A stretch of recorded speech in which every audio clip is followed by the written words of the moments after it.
But when there wasn't anything to do, I would just play video games, and for whatever reason, she just hated video games. And I would try to explain to her, I was like, it's really cold outside, I don't really have any friends right now, we don't have any money, and this is free, so this is what I'm going to be doing. During school, between the stress of trying to pass classes and her kind of adapting to living with me, and her working and trying to figure out what it's like to live with someone that you've never really lived with more than like 3 weeks, things started to get stressful, and you start to realize that you didn't know the person that you thought you did. Things started to kind of just go downhill. I never claimed to be like a perfect husband or like that I didn't do anything wrong, but I will say that like I was always supportive and I was always trying to, be as logical as possible. And I know everyone in the comments is like, well, there's your first problem right there, Josh. And I'm like, you're telling me now, right? But I think I was a pretty decent husband, but I think the stress on her end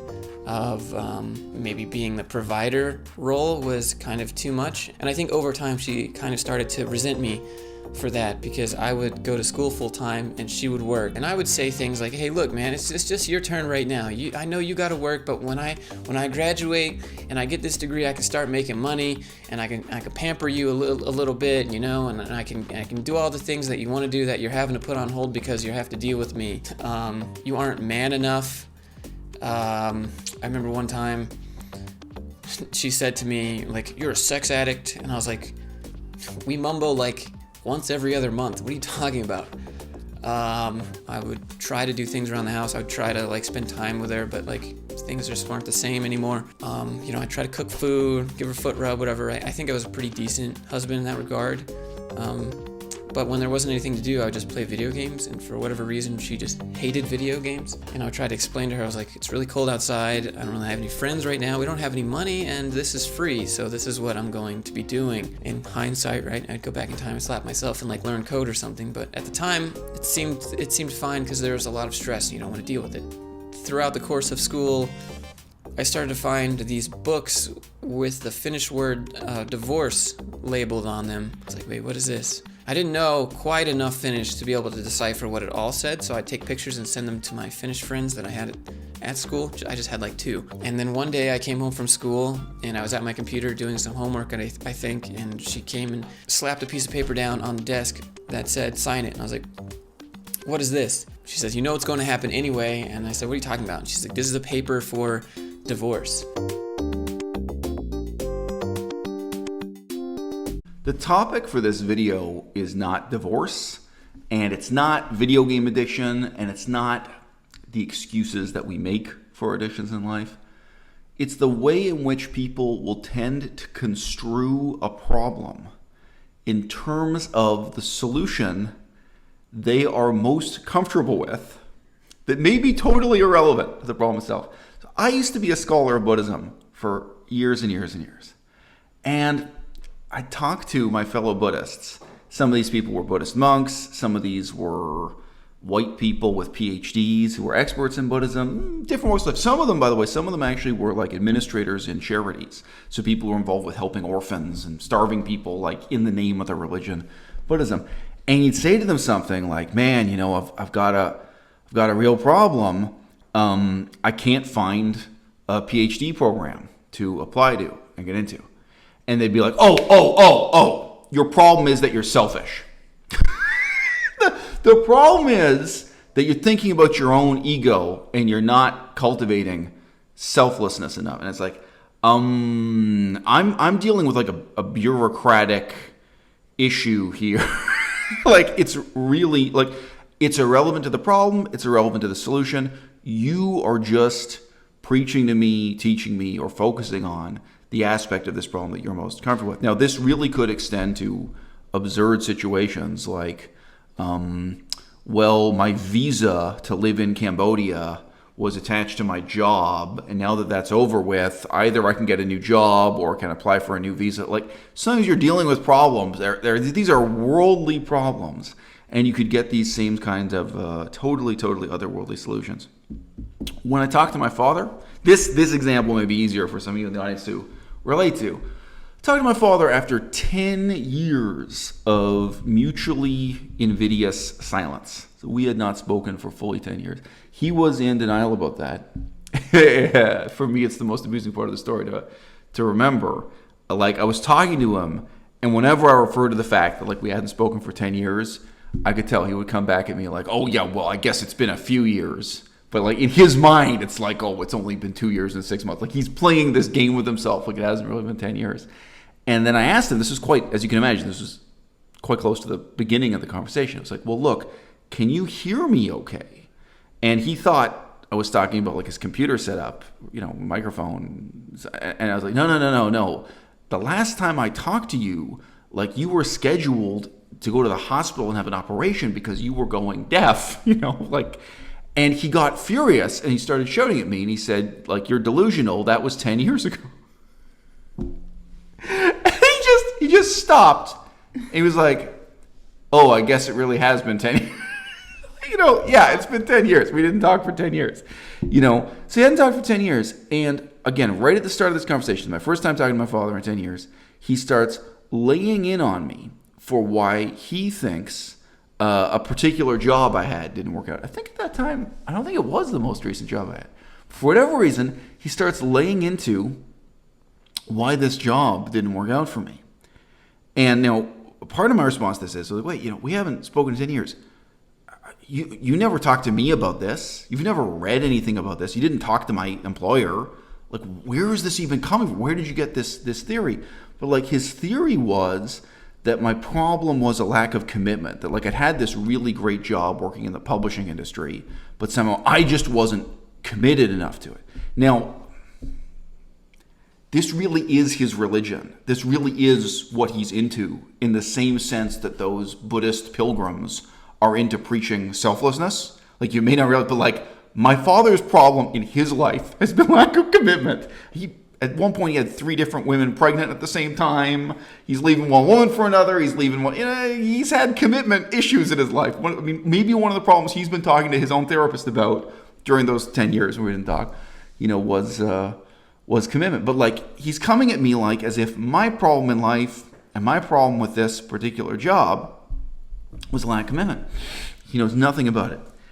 And I try to get through to him by using some, like, real specific examples that challenge whatever he imagines about this job. I said to him, I was the only employee who spoke English on that job. Do you realize that? It's like, of course not. He had no idea. He, like, imagines this is some office tower full of people with suits and ties speaking English in Thailand, right? This is not the case at all. I was literally the only person who spoke English as their first language in the whole company. I said, I was the only able-bodied person in the whole company. Every other employee was physically disabled and pretty seriously physically, which is an interesting thing. The boss of the company decided he knew this kind of special home for helping to train disabled people to have a better life. It wasn't an orphanage, but it was this kind of special live-in training program kind of thing. And he worked with them to hire all of his staff, myself being an extraordinary exception. And I said, that company, all the initiative, all the new ideas, just all the commercial impetus, all the successes and all the failures of that company came from one man. And that man was going deaf. And maybe you can relate to that, Barry. I'd say maybe you can relate to that, Dad. I never called him Dad. To me, he was Barry Lord. I'd call him by his name. I was like, I think you know what it's like to be the director of a small company who's going deaf and where everyone relies on you and your decisions and you're actually getting frustrated and having difficulty communicating with people and they're having difficulty communicating with people. That exact scenario you've had years of dealing with. Because my father was going deaf, or you could say he did go deaf. And he was such an asshole that nobody noticed. Like, really, he was such an asshole. He'd be in situations where people were speaking French, and he was and he was just, like, replying in French to people. And, like, I spoke enough French that I could recognize this when it was happening. He would give replies that were completely irrelevant to what had been said to him in French. I think he wasn't aware of it. Like, when he was speaking English, like, he was maybe reading lips and things. He was picking up on cues more, so it seemed like he could hear what you're saying. But then when he switches into French, it was like, whoa, like the topic of the conversation, there's absolutely no relationship between the two. But yeah, I mean, before he went deaf, he already was just such a self-centered asshole that, like, he was just, he was on his own track, whatever he wanted the conversation to be, and disregarded the people around him. So a lot of people didn't notice the problem. Hey, maybe it's a credit to me, or that actually, I think I had the closest relationship with him of anyone. I don't think any of his other sons knew him the way I did. Yeah, I can say that. I can say that about you, Dad. I noticed when you went deaf. I noticed the difference. And it's this kid, I don't know how old he is. He runs through a bunch of different reasons for his divorce, or contributing causes for why that marriage didn't work out. He went up from 180 pounds to 240 pounds. Some people would tell this story with that being the main focus, with that being the part of the problem and the part of the solution that they're comfortable talking about. There are YouTube channels that are just totally, devoted to that. I can imagine right now a different YouTuber breaking down this whole timeline, completely focused around weight gain and exercise and diet and really, and she lost interest in me, and it's part of his story, but it's demoted, and it's not, he just mentions it, that he gained weight, and then at the end he started to lose weight because he knew he was going to be single again. Could be, for that particular, could be the reason. He mentions the extent to which he was playing video games. And I think we all know, some of you've never heard of this YouTuber before. If you know anything about this guy, he is massively, massively downplaying, underrating the significance of playing video games. And in that one moment where he mentions that his girlfriend, for some reason, hated video games, or hated him playing video games, that she's at home with him. The situation was that she was paying the bills because he was a full-time university student. But she comes home and he's sitting on the couch playing video games for hours and hours. And no offense, but in this guy's case, he's admitted to some extent he was addicted to World of Warcraft and so on. He's putting in all these hours playing video games. And what are you not doing when you play video games? You're not building that relationship, right? The marriage is not becoming whatever it could have become. And of course, it's possible they're mutually compatible. He mentions real briefly in there, they only had sex about once every 2 months. Don't you think that? There's a chicken and egg issue here. There's a cause and effect question. But don't you think that alone could explain why the marriage didn't work out, or why you got divorced? But that's not his approach at all. His explanation, his assessment, his analysis of the problem, and how he presents the solution totally has to do with earning money, because that's what he's comfortable addressing. So this is a funny kind of bias, and I think people would be more aware of it if we had one catchphrase for it in English language. The way, people have all these catchphrases for logical fallacies. Oh, that's a begging of the question fallacy. That's an appeal to nature fallacy. I don't think we have a catchphrase for that tendency. We do have this saying in English, a man who's carrying a hammer tends to see every problem as a nail. But that's not quite what's going on here, right? He's aware of, and he's even mentioning these other factors. But his assessment, his analysis, what he has to say about the problem, it's totally distorted by the solution that he's comfortable talking about. The solution that in a real sense, he believes in. So coming back to the Buddhists mentioned at the start of this, I think those people really believed that if I could be more selfless, I would get into a PhD program.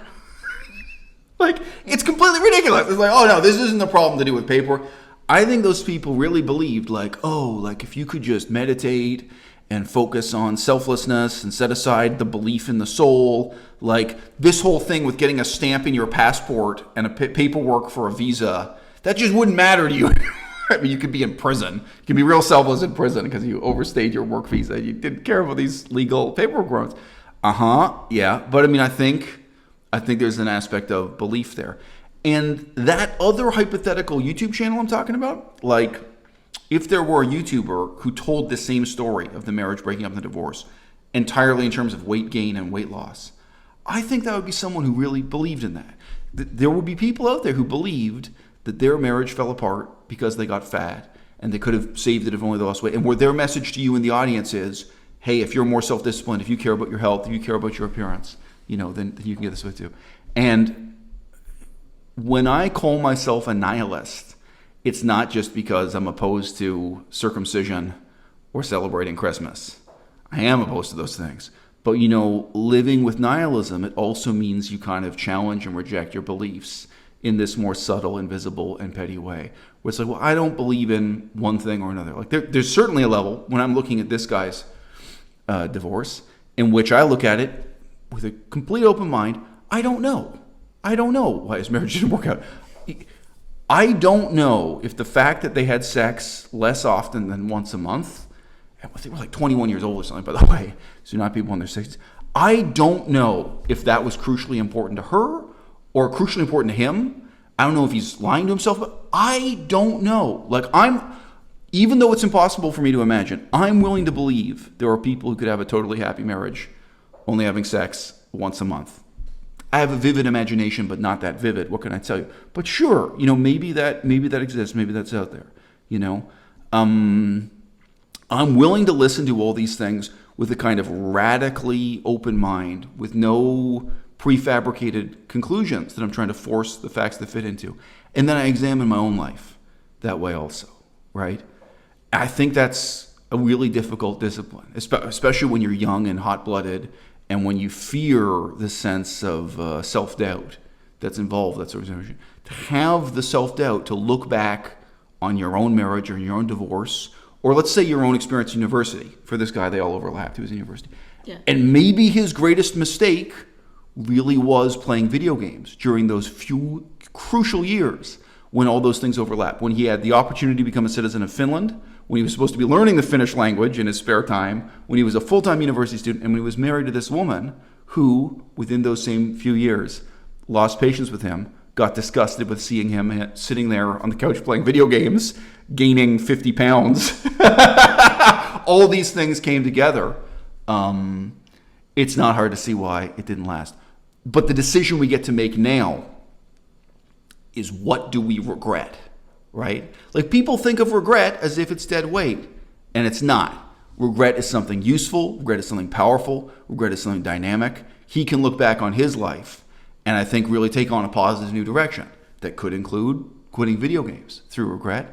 And I think each of us in this way, as life goes on, we have new things to learn by re-examining the past, unencumbered by the beliefs, unencumbered by the assumptions, the hopes and expectations that were with us when we lived through it the first time.